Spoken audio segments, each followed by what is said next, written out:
ចស្រឡាញ់យូរឆ្នាំមកហើយក្លិនផ្កានេះអើយសូមអូនអនុគ្រោះចង់ឃើញចង់យល់ចង់ស្គាល់ប្រលឹង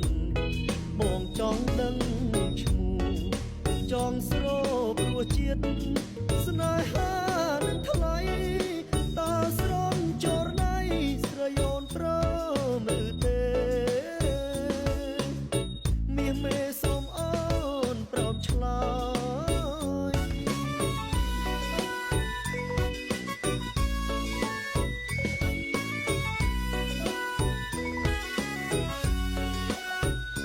បទពិសោ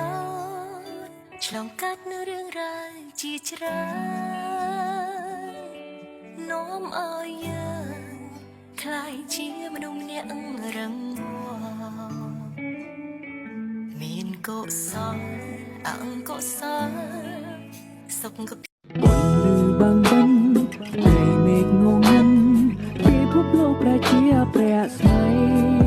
មនុស្សគ្រប់គ្នាឆោឡោកណ្ដាលរាត្រីរីវូអបព្រៃកំពុងតែចាត់ចែងហើយ Three, two, one. La la, ta ta, wa da xin o.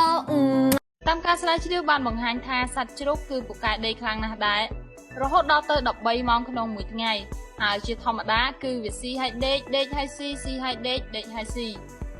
ហើយបើទោះបីជាវាមិនសូវបានស៊ីក៏មានវាហាក់មិនស្គមឡើយអញ្ចឹងហើយបានជាអ្នកម៉ាម៉ាប់គេចូលចិត្តប្រដូចទៅនឹងជ្រូក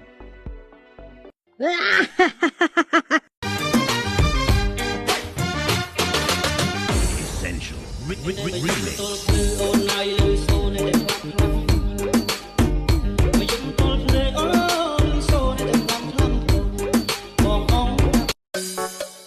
អាឡូអាឡូ